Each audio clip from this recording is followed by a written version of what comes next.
couple of years ago when I was working on the front of my house, over there, we dug out the porch, and because it's very, very stony and with thick clay, we came and we just basically dumped it over here, what you see lying here in front of you. All right. So now I've got the swales over there, and I've got swales over here. It's after last night's rain, and I'm very happy that I have some water in there. I think this tree is going to surprise me the most. But then I looked at this heap of clay and rocks lying here, and it wasn't being utilized. And at this point, it can't be used because it's like you see, it's just bloody rocks everywhere. I mean, just look at that. Isn't a whole lot you can do with this. But then I thought, well, clay is waterproof, so what I'm going to do is I'm going to move a bit of this because it's just lying on top of that. So it's easy to get under there with a spade and then lift it. So I marked down the contour. This is where the contour is. I like that. This is a goldenrod, solidago, that's growing here. And what I did is I'm just now digging out some of that. This is where the contour lies over here, and in a meter away the ground has moved and it's now facing in that direction. And if you keep on going down here, you're going to find different angles that the contour does, because that's what contours do. So I'm going to dig out some of this and just move it here. This is the line. If I could just step back, this is the edge of the roadway that you see that I marked down there. All right. This is where vehicles come, and then they go all the way over there to the gate if we need to go to the top of the farm. All right. So this side I can't touch. So I'm going to take some of that clay and just bring it over here to the side, like over there, and maybe even curve it up a little bit and dig out a slight little swale here so that we can get more water infiltration here. I want to keep the goldenrod alive. And then I'm going to see if I can't move some of the rest of this clay and either just level it out so it can become productive, or do something else with it, maybe in the form of berms that I'm going to be packing down here to start catching some of this water. I think this could be a good solution to this problem, because it's not being used. This is now a resource that's become a pollutant. This heap of discarded rocks here and clay has now evolved considerably in the last hour. So I started off here an hour or two ago, and the idea then was just to keep the goldenrod alive. So I made a swale here in front, which you can see there, and I built a berm with some of this stuff. And then I thought, hang on, why don't I turn this into productive space? Now, if clay runs off at an angle, at a slope like this, then it's useless. You can't do anything with it because the water just runs away.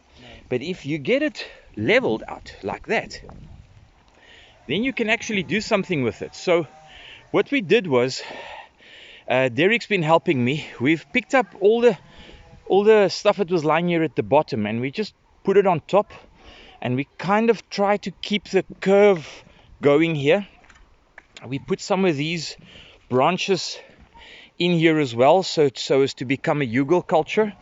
And on this side, we kept the edge even better maybe than on the side that I worked on, because it maximizes pretty much all kinds of life when you have an edge. So this is now going to be awesome. We can put at least one fruit tree in there, and probably another one over there on that side as well. So this is going to become a very, very nicely productive little spot. Now, there's a lot of organic material in here, even though this was all clay, but the last 10 years there's been grass growing on this. They've obviously put down their roots, so there's that organic matter, and then the grass that was on top is now all buried. It's now under the clay. So, and there's some other years like this one that I put in here a couple of years ago.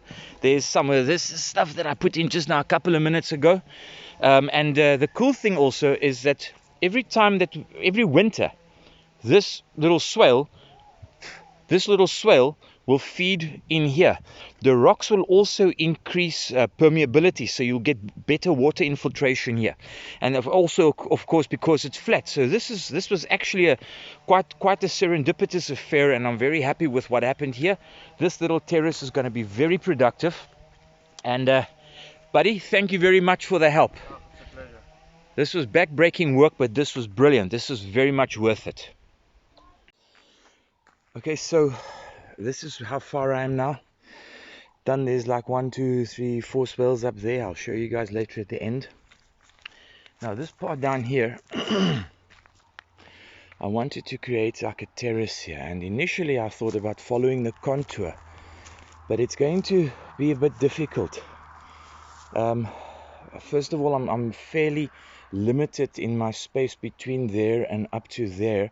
I would have to, there where you see that branch sticking out there, I would have to put the contour in here, the swale in here, and I don't know that the swale is going to get enough real water, because this is a relatively high point on this side here, so you won't really get enough runoff to fill the swale. And we have the footpath comes down here, and then it goes across like that into the house. So I decided I'm just going to make a terrace. Initially I wanted to terrace everything, and then later on I thought that is going to be more work than just making the swales, so that's why they're all just swales now. Right, so I'm now starting with this. Again, small steps. I take the crowbar, that black thing. Here in South Africa we call it a guala. I don't know what you guys call it in other parts of the world, but I just come and chip away here, and then I rake it in on this side. And we're gonna keep doing that until I've got a reasonable terrace going here, so that my guava tree can also get a bit more water. Down here there's a slight depression. My Leonoris plant seems to have died, and I was pretty sure it was still alive just the other day. But what I'm going to do here, I'm going to fill this up to that level there. I'm going to fill this up with organic material. I've still got a good couple of wheelbarrows full of grape seed over there, which I'm just going to fill in here. So that's going to level this out, and I'm wondering if I don't want to come and plant garlic here afterwards.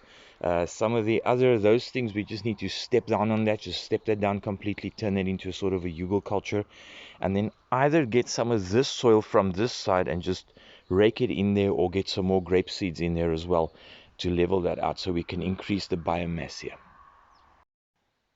While working on this terrace, I found an interesting little solution, because at some point it feels like you're working and working and working, you're not really achieving anything.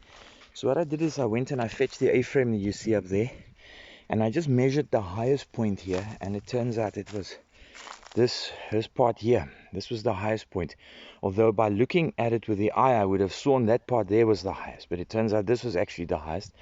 So I just dug that out, and I started raking that forward and forward and forward until I got to the point more or less where I wanted to be. Now it's going to be simpler. Now I can just basically carve away. I can just chip away at the edge here and start raking it out. This is the thing, using one small little piece like that, find the highest point, rake it out, or dig it out, shovel it out, whatever you want to call it. Get it out to where until you get the furthest point that you want the ground to be at. That'll give you your level, because you need to level it out, and that'll give you the depth that you need to go there.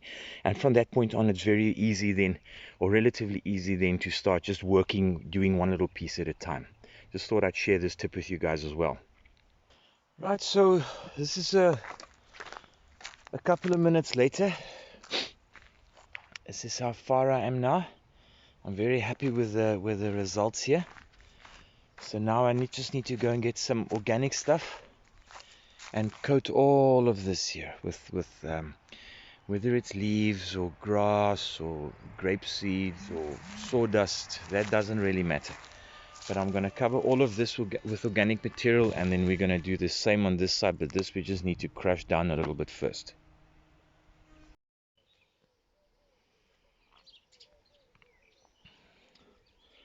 After I'd finished digging out the whole terrace and leveling everything, I then proceeded to cover the top in organic material.